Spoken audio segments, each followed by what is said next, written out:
Welcome to Elf-Centered. I'm going to talk about something today that I might almost request that you make a prerequisite before you watch certain of my other videos. Well, actually all of my other videos. Particularly as I start to get into topics over which there's a lot of heated debate, a lot of strong, passionate feelings, and a lot of information out there that's confusing and chaotic. And that's being wrong. There is this perceived need to be right, this fear of being wrong, particularly when, people are paying attention. And these days with the internet, everybody's paying attention. People will go to great lengths to be right, but in wrong ways. Personally, and I'll tell you, even if I don't say it in these videos, I'm not always right. I don't have all the information. I have formed wrong opinions over time. I'm presenting one man's perception. I'm not presenting this is all, everything here is right. Psychologists lately have proven that we don't know how wrong or right we are, honestly. We don't know how smart or dumb we are. Matter of fact, the less intelligent you are, the more intelligent you think you are. Kind of an idiocracy sort of thing. And if you haven't seen that movie, it's not the greatest movie in the world, but watch it because the message is there's so much there that's right. I am not the swiftest thinker in the world, but this is not a race. I'm the guy who thinks of the witty comeback an hour or even a day later. But I'll get there. I sometimes have to go through a lot of research and information to find things out. I'll do it. I am, if nothing else, stubborn.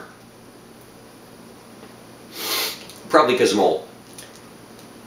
It's funny because those people who always have to be right often also love trotting out that old saw that we learn from our errors and mistakes. That you learn more from messing up than you do from succeeding.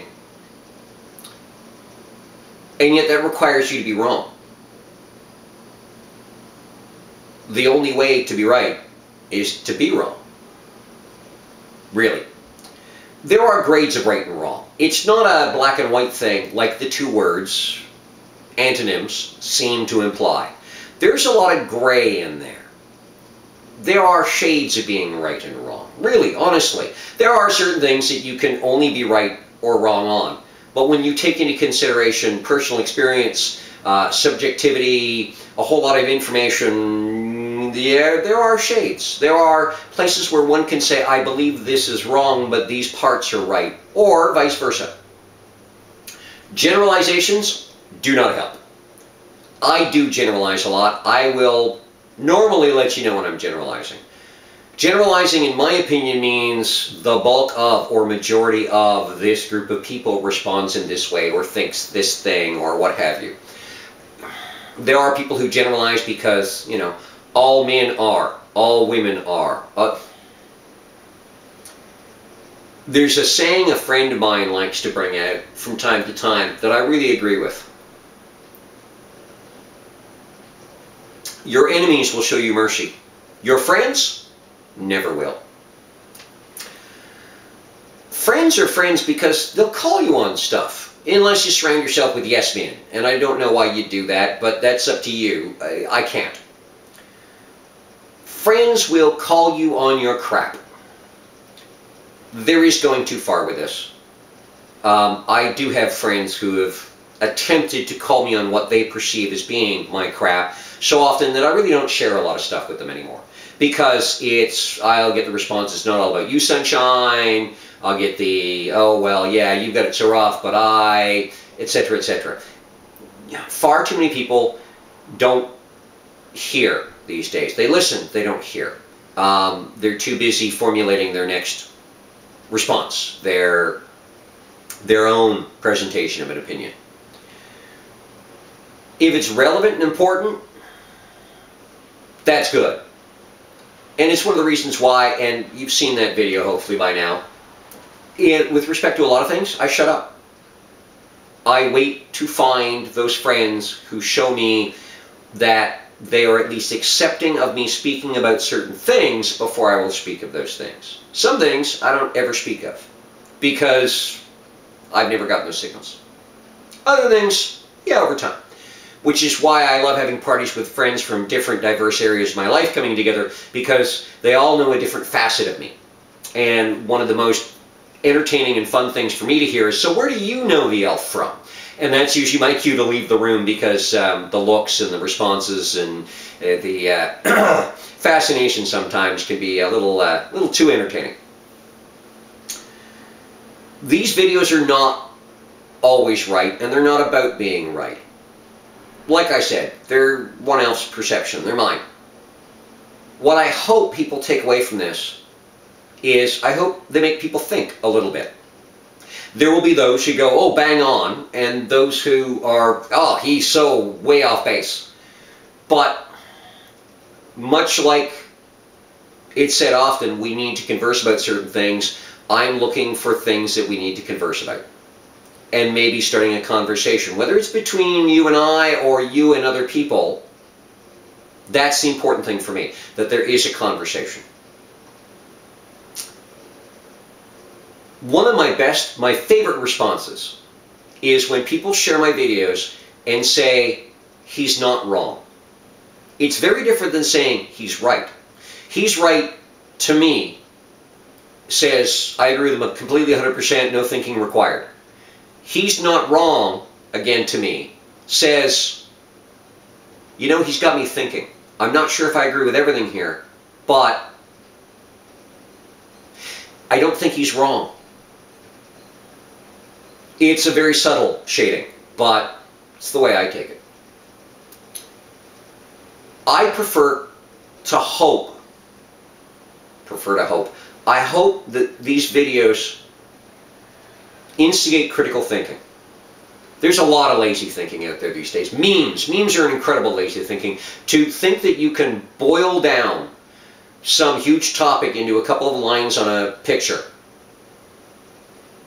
At some point I'll do a video on memes, and a lot of people share them. Yes, it's a fast way of making a point, but it often ignores a whole lot of other stuff.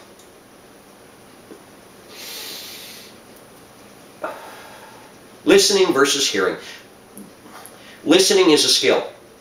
A lot of people don't know how. But even people who listen don't always hear. They don't stop, pause, assimilate, think. And even though I feel that I'm a slow thinker, a lot of times when I get into things, the juices get going, and I am thinking. A lot of people, they're just building the next point in their brains while they're thinking. They don't pause and listen. They don't hear what I'm saying. They listen to my words, but they don't get the points. And I've noticed that there are some people who seem to go through that with these videos. They take these videos not as a, here's something to think about, but as a an acceptance of a challenge. No. Or an offering of it a challenge. No. No. I like feedback. I like input. Sure, tell me how I'm wrong. I will consider your opinion, your information, when I know that you've considered mine. Research. I don't know how often on social media, when I made a statement contrary to usually a meme that someone posts, I am asked, where are your numbers? Where's your research? So I provide it. I then ask in turn, where's your research? And I hear crickets. If you haven't researched something, you can have an opinion. Expect that it'll be right 50% of the time and wrong 50% of the time, like flipping a coin. Anecdotal information is research. If it's not my barber's sister-in-law's cousin's third nephew's wife said. If it, I talk to a lot of people, specifically about a lot of things. Some of it solidifies my opinion, some of it changes my opinion. I value all of these conversations. I also research online. Wikipedia, not necessarily a great source, but the sources listed in Wikipedia entries are good sources. Google is your friend. I don't know how many times someone has said, I wonder what, blah, I've Googled it and said, well, here you go. And they've gone, wow, how? Google. Type in a variety of questions asking the same thing in different ways, and you'll find answers. Always research the opposing side. If you disagree with something, research the people, what they're saying, those who agree with it. You can't discuss something unless you know both sides. Something I live by, and it directly applies to anecdotal information as well as other information, is you've heard YMMV. Your mileage may vary. I take it a step further. Your mileage will vary. You're not me. You haven't had my experiences. I haven't had yours.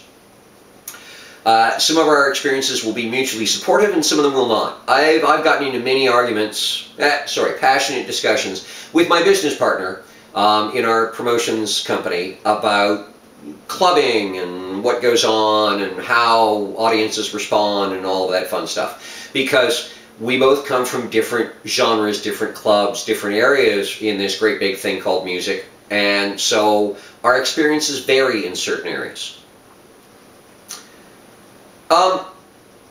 But don't expect to be able to link your experiences directly through all things. Rogers versus Bell does not equal GMO versus natural.